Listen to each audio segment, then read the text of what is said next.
છો બધાય મજામાં? હું પણ મજામાં હે અને ઇઝરાયલમાં રહેતા બધાય વ્યક્તિ મજામાં હે. તો આપણી જો ઇન્ડિયામાં કેવું હોય કે લાઈક આપણે કંઈ લાઈક જમવાનું વધ્યું હોય, કંઈ એવી વસ્તુ હોય કે આપણે ફેંકી દેવાની હોય તો આપણી ગાયોની કે લાઈક ડોગની કે આપણે આપી દઈએ, બરાબર. પણ ઇઝરાયલમાં ડસ્ટબિનમાં જાય, કેમ કે જે ડોગ હોય એ બધા આપણા કરતાં સારી લાઈફ જીવતા હોય, લાઈક એણે બહુ સારી ટ્રીટમેન્ટ આપે. અને ટ્રીટમેન્ટ મીન્સ કે સારી રીતના એને રાખે, લાઈક લાઈફ સારી આપે. તો કોઈ ડોગ બારોબાર જોવા ન મળે, ગાયું તો આ લોકો ખાઈ જાય, એટલે ટૂંકમાં એ ગાયું જોવા મળે નહીં. તો અમારે છે ને ઘણું બધું છે ને બગડે લાઈક કેમ કે અમે બે કાયમી જઈએ તો બનાવીએ, તો 2-3 દીનું બનાવીએ, તો પછી થોડું ઘણું વધતું હોય તો ફેંકી દેવાનું હોય. તો અમે આગળ એ જ વાત કરતી હતી કે ઇન્ડિયામાં હોય તો કેવું હોય કે આપણી લાઈક ગાયની ખવડાવી દઈએ કે પછી ડોગની ખવડાવી દઈએ, કે ટૂંકમાં કોઈને ઘેર કંઈ ટૂંકમાં આવા ઢોર કે એવું કંઈ બાંધેલ હોય તો એને નાખી દઈએ. તો કંઈ વેસ્ટ ન જાય, કોકના પણ પેટમાં જાય. ભલે આપણે ન ખાવું હોય, બગડ્યું ને જ, પણ ન ખાવું હોય તો કોકના પેટમાં જાય. અને આપણે આ ઇઝરાયલમાં મેં કીધું આપણે ફેંકી દેવાનું, ડસ્ટબિનમાં જાય મેં કીધું. અને ઓલું કંઈક થોડે લાગે કે આપણે મહેનત કરીને બનાવ્યું હોય, પૈસા નાખ્યા હોય, તો એ કોઈક ખાય, હાલો આપણે ન ખાઈ શકીએ, કોઈક બીજા ખાઈ જાય. આપણે ત્યાં ગમે એ ટૂંકમાં ઢોરની દે દઈએ, કોઈ એવા ગરીબ માણસ આપણે આજુબાજુમાં ટૂંકમાં હોય તો આપણે એને દે દઈએ, કે આપણે ઘેર વધારે યાક થેગું હોય તો આજુબાજુમાં ગમે ના દે દઈએ. પણ આ એવું કંઈ નહીં, આ તો ફેંકી જ દેવાનું હોય. આ આપણે કોઈને દે ન હગીએ. પેલી વસ્તુ કે આના લોકો આપણું કંઈ ખાવાનું ખાય નહીં, એટલે કોઈની દે ન હગીએ. અને કંઈ ટૂંકમાં કોઈ ઢોર ઢાખરની પણ આપણે ન ખવડાવી શકીએ, એટલે ફેંકી જ દેવાનું રહીએ. તો થોડુંક ઓલું થાય કે ભાઈ આપણી ફેંકી દેવું પડે. તો આગળ અમે એ જ વાતું કરતી હતી. તો મારે છે ને આજ હું ઘેર હે, તો મારે સૌથી વધારે મારે કઈ વસ્તુ બગડે? મારો કબાટ. કેમ કે મારે જ્યારે ગમે ના જવું હોય ને તો હું 3 થી 4 જોડી બદલાવા મીન્સ કે આ સારું નથી લાગતું, આ બદલાવા, ઓલું સારું નથી લાગતું, બદલાવા એ કરે ને એટલે મારા વિખાઈ જાય. જ્યાં જાતી હોય ત્યારે છે ને ઉતામરી હોય, એટલે મને તાર ટાઈમ ન મળે હકેલવાનો, એટલે એવું બગડે ગો. તો મેં કીધું મારે છે ને ઘણા ટી શર્ટો ને હું આ ક્લિનિંગના કામમાં જાઉં એટલે એ ઓલું એક ટૂંકમાં ખોમેર કહીએ ઈબ્રુમાં, પણ ટૂંકમાં લિક્વિડ આવે કે જે આપણા કપડામાં ગમે ના અડે ને તો એ ટૂંકમાં કલર વ્યો જાય ને એ જેટલા ટીપા પડ્યા ને એટલો દાગા રહીએ. તો ઘણા બધા ટી શર્ટો એવી રીતના બગડે ગા મારા. તો મેં કીધું એ નાખી દેવા, કેમ કે મારા પાસે ટી શર્ટો ઘણા બધા છે. તો મેં કે એ બધા નાખી દેવા એટલે જગ્યા થઈ જાય અને બીજા કપડાં હરખા રહે હગે અને મને મારે ગોતવા હોય ત્યારે જડે. કેમ કે મેં ઓલી બેનને એ આવી ને ત્યારે મેં એને 2 ખાના આપ્યા હતા. અને મેં એક સાઈડનો ઓલો સામેનો કબાટ અને ઓલો હું તમને હમણાં બતાવવા, એ બે મેં રાખ્યા હતા.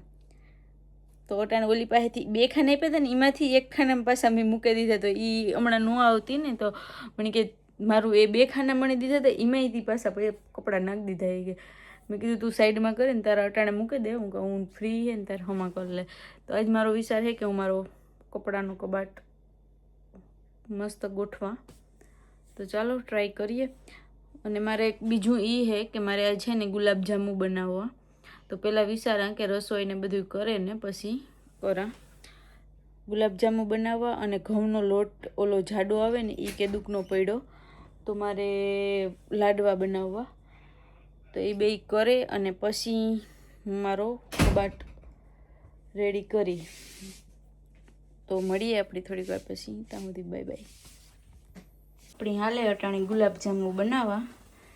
તો જો થોડાક જ બનીએ પણ હાલ 1-2 જણા થાય એટલા.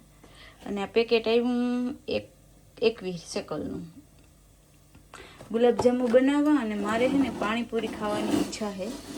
તો હવે આને થોડોક હટાવી નાખો. આ મેં ઇન્ડિયાથી પાર્સલ કરાવ્યું હતું ને એમાં પૂરી મગાવી હતી. અને બટેટા છે ને બાફે લીધા. એ જોવા દેખાડવામાં બટેટા બાફે લીધા અને પૂરી તરવાની છે અને જાંબુની ચાસણી બનાવવાની છે. મને છે ને થોડાક વધારે કારા હોય ને તો મજા આવે ખાવાની, એટલે એ બસ થયેલા. અત્યારે લોટ આવે દૂધીથી લોટ બાંધે અને કરી લેવાનું. એ હમણાં ચાસણી બનાવે અને એમાં પછી એલચી ને એવું બધું નાખી દઉં.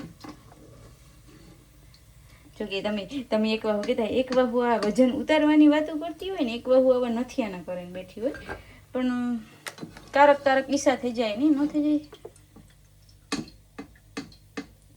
બનાવે નાખ્યા થોડાક જ બનીએ કે એટલા હજાર નહીં બને.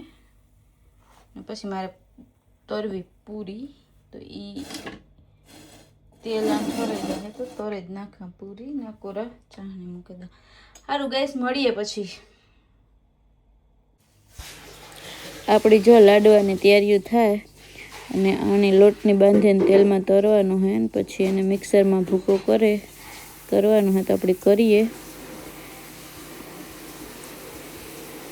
આપણે જો આ લાડવા થેગા રેડી. વૈસી હે ને વિડીયો ન ઉતારે હગી કેમ કે યાદ ન આવ્યું. યાદ તો ઉતું પણ આમાં વાહે ઉત્યું તો પછી ન બનાવે હગી. આપણે લાડવા થેગા રેડી. ને હવે જો એક સોકી જેવું રાખ્યું તેમાં વારે મૂકી દઈશું.